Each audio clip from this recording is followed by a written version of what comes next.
Salam dan bahagia, salam sejahtera untuk kita semua. Pada video kali ini, saya akan menjelaskan mengenai kritik sastra terkait dengan teks cyber atau cybertech. Kritik sastra teks cyber ini berdasar dari perkembangan media, dari mulai lisan, lalu kemudian tulisan, lalu kemudian rekam, ya audio visual, lalu kemudian media audio dulu, lalu audio visual, lalu kemudian sekarang ini adalah internet ya. Banyak sekali perkembangan menyertai perkembangan budaya menyertai perkembangan multimedia tersebut.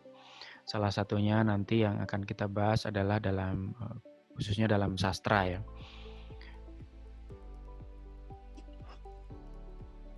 Baik, saya akan memulai membagikan materinya.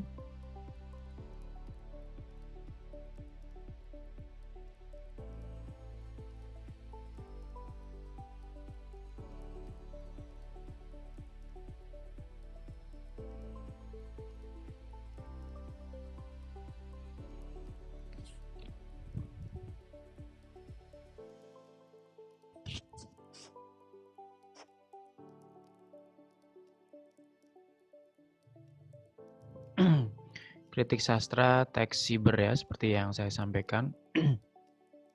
Apa sih fenomena yang bisa kita lihat di dalam perkembangan sastra misalnya? Apa kaitannya dengan teks cyber ya? Cyber, sebenarnya cyber, jadi teks yang berlalu lalang, berkelindan, ataupun berada di ruang multimedia ya, di ruang internet. Internet itu jelas multimedia, di mana di sana ada lisan, ada tulisan, ada gambar, ada video yang itu berkelindan. Berkelindan itu maksudnya bersaling silang, bertautan, atau makanya disebut juga ada link ya. Ketika masuk ke dalam ruang atau URL tertentu itu menjadi link. Nah, kita harus memikirkan ulang bagaimana fenomena ini bisa kita lihat sebagai sebuah objek yang bisa kita teliti atau bisa kita kaji atau bisa kita kritik dengan satu pandangan ya. Itu pandangan teks cyber ya. Nah, di video ini nanti prinsip-prinsip dasar saja, juga apa yang saya temukan nanti akan saya sampaikan.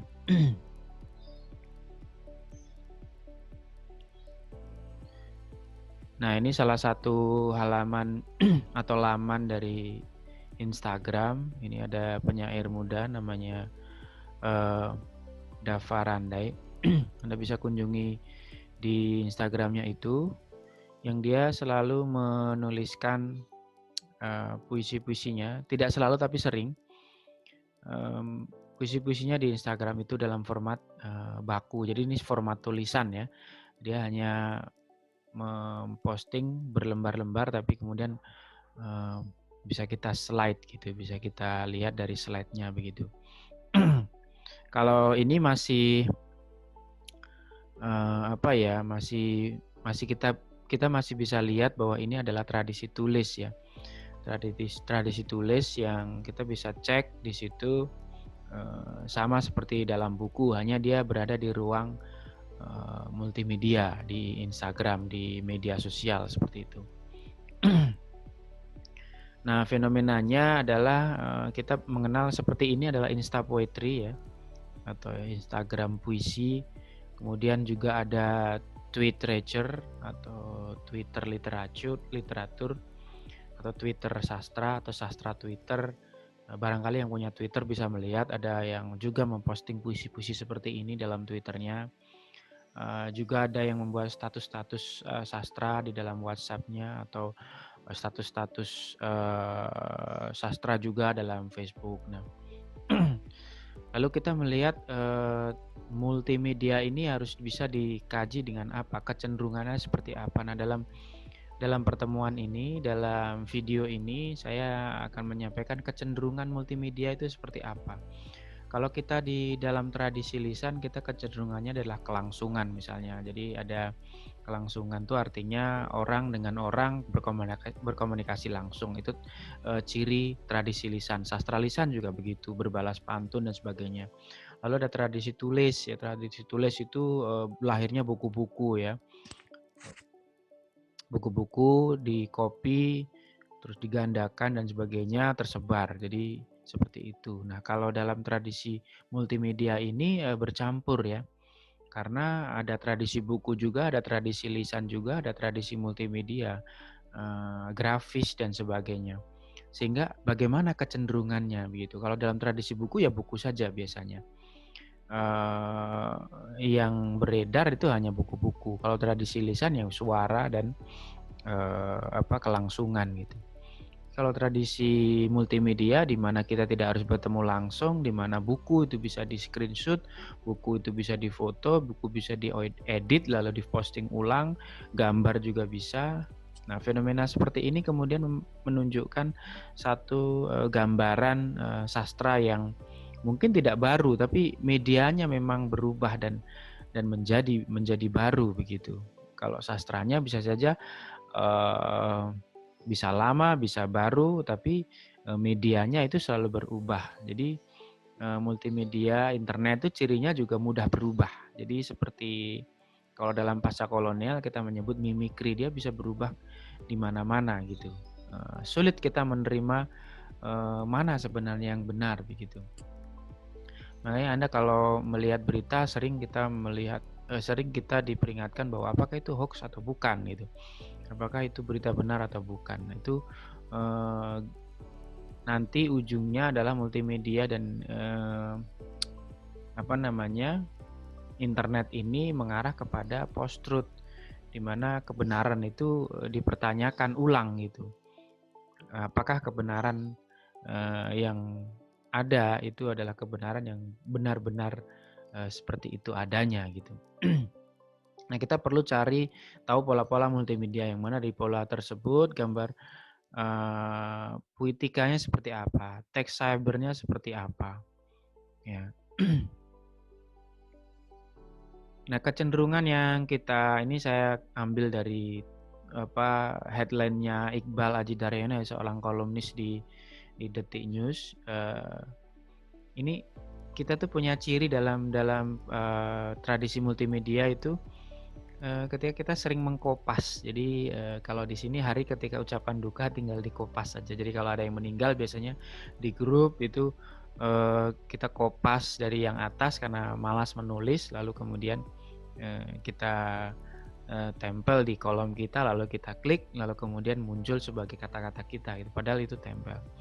Nah, kopas ini adalah tradisi yang kemudian menggejala atau sudah membudaya di dalam tradisi multi. Tidak semua memang, tapi kecenderungan ini menjadi sebuah fenomena yang baru.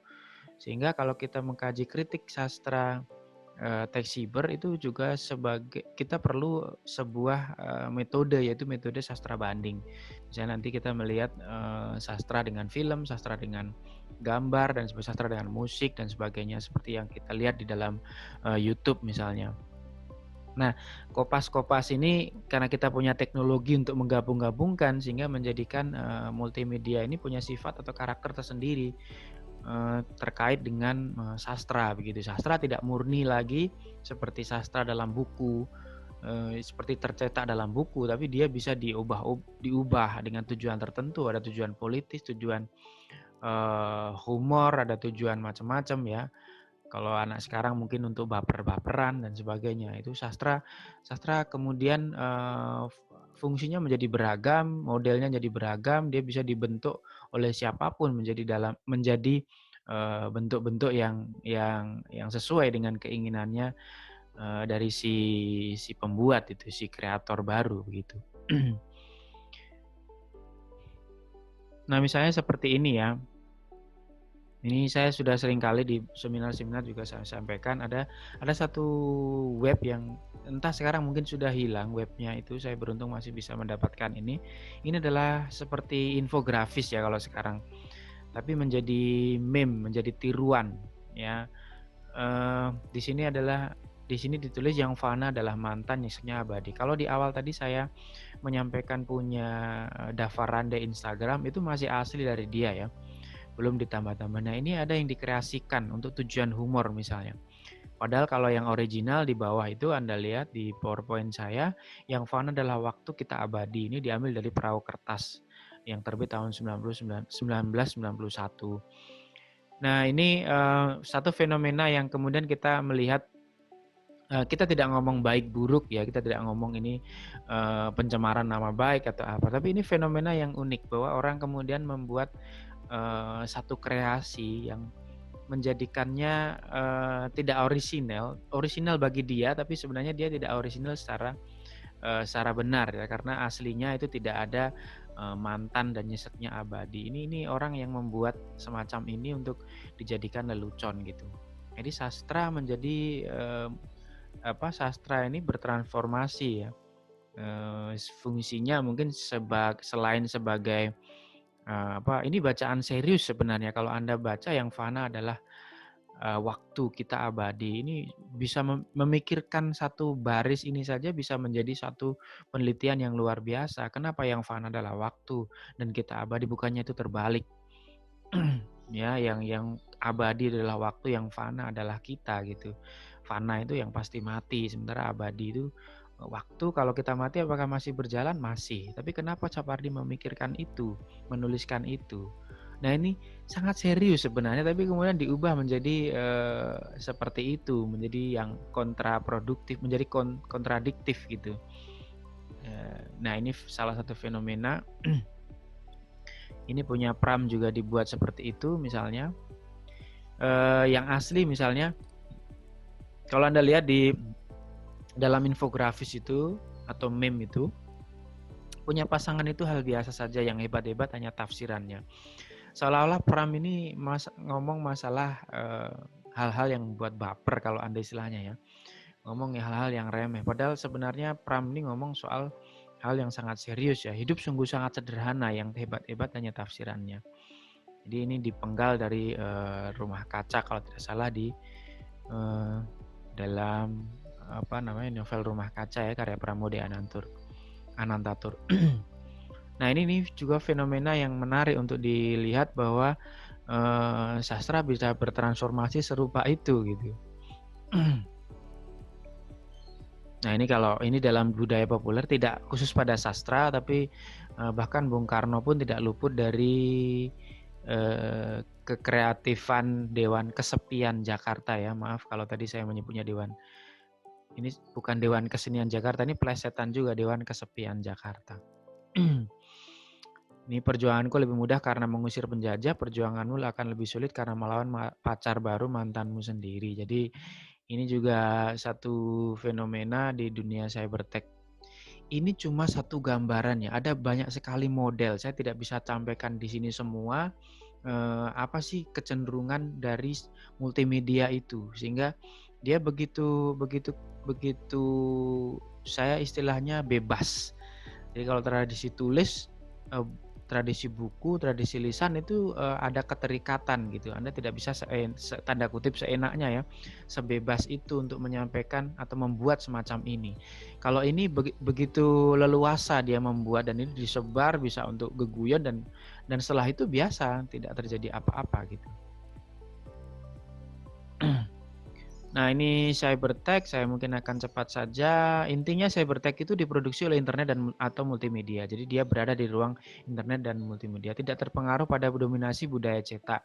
Jadi kalau selama ini kita terpengaruh budaya cetak yang teratur, budaya buku, budaya cetak yang teratur, maka dia tidak terpengaruh. Jadi dia inginnya tidak terikat seperti itu, dan sangat mudah berubah.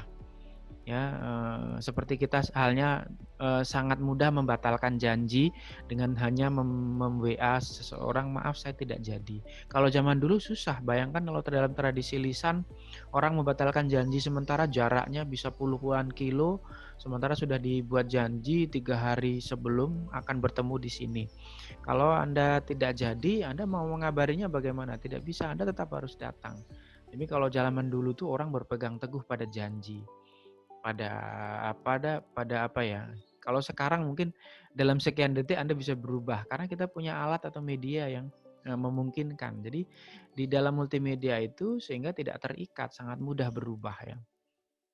Makanya ada orang yang bisa memaki-maki lalu kemudian minta maaf, karena, "Maaf saya kilaf." Jadi karena kita punya corong media sendiri, jadi kita tidak pikir panjang biasanya. Makanya yang suka komentar di kolom berita biasanya seperti itu. Kalau Anda baca itu luar biasa, ada yang memaki, ada yang macam-macam seperti itu ya, karena kita punya cara untuk bicara sendiri begitu dan itu bisa dihapus, bisa ini dengan cepat dan sebagainya ya. Berpotensi menjadi teks plural. Teks plural itu bisa bergabung dengan teks yang lain. Cenderung bebas, terbuka dengan berbagai hal, jadi dia terbuka tergantung kita punya alat untuk memodifikasi seperti tadi ya. Bisa jadi humor dan sebagainya.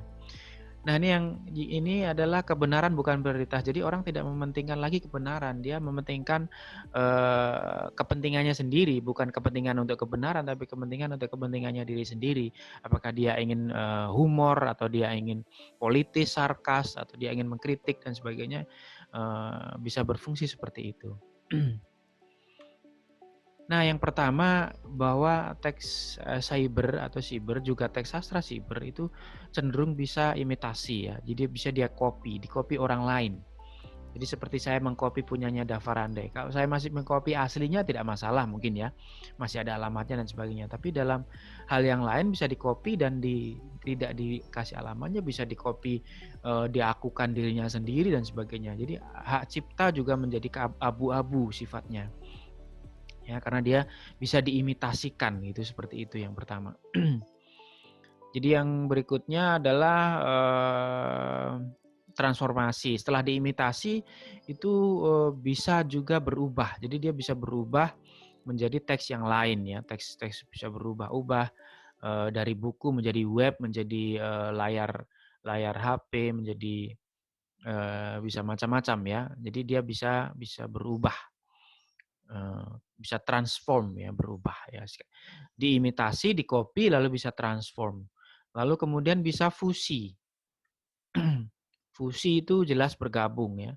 Ini, imitasi dan fusi sebenarnya hampir sama, tapi fusi itu jelas bahwa dia teks-teks itu, harus siap bergabung dengan yang lain. Jadi kalau Anda memposting karya, Anda akan siap bahwa karya itu akan di-copy atau digabungkan oleh teman Anda dengan foto, dengan apa dan sebagainya. Menjadi sebuah, teks dalam bentuk yang baru, yang dikreasikan oleh orang tertentu yang bukan Anda sebagai penulis aslinya. Itu Anda harus siap seperti itu. Ya, seperti Joko Pinurbo yang kemudian dibuat meme, sering itu kemudian di Instagram, di Twitter, banyak tidak cuma Joko Pinurbo ya, penulis-penulis yang lain dan sebagainya, banyak. Itu kecenderungan multimedia.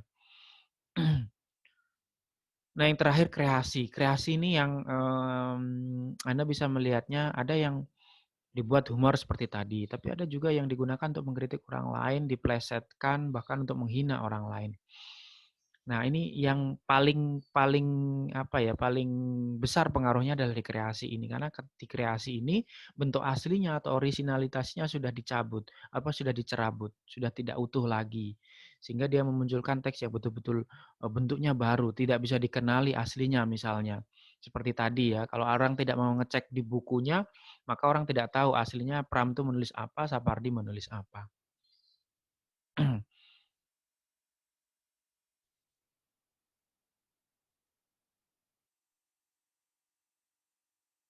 Nah, saya mau tekankan sekali lagi bahwa dalam kritik teks sastra siber ini, yang perlu Anda perhatikan adalah bagaimana, tadi ya, imitasi, lalu kemudian transformasi, lalu fusi, lalu kemudian, apa namanya, kreasi. 4 hal itu apakah, muncul ya di dalam kreasi Anda jadi objek objek yang Anda lihat, yang Anda kaji adalah objek yang berupa potongan-potongan. Jadi misalnya tweet Twitter atau status orang Anda kumpulkan lalu Anda teliti, seperti itu. Anda lihat apakah dia memadupadankan dengan teks lain. Itu yang bisa Anda lihat. Apakah itu masuk fusi ataukah imitasi atau kreasi atau transformasi ataukah semuanya ya. Semuanya masuk. Nah, itu yang Anda gali dalam kritik sastra teks siber. Ya, Anda lihat. Jadi objeknya adalah objek yang bersebaran atau tersebar di dalam internet dan multimedia seperti itu. Nah, saya kira itu, semoga Anda bisa memahami ya apa yang saya sampaikan. Anda bisa lihat lebih lanjut di dalam buku saya. Dan karena Anda sekarang hidup di dunia ini, di dunia multimedia, semoga Anda nanti familiar dan bisa menjelaskan kepada orang lain mengenai sastra siber, dan Anda bisa menggunakan secara kritis. Anda mungkin juga bisa menulis teks siber itu, Anda juga bisa membuatnya menjadi penelitian, Anda juga bisa mengembangkannya ya. Baik, saya kira itu yang bisa saya sampaikan mengenai kritik sastra teks siber. Terima kasih sudah menonton video ini. Salam dan bahagia, salam sejahtera untuk kita semua. Semoga Anda selalu dalam lindungan Tuhan dan sehat selalu. Terima kasih.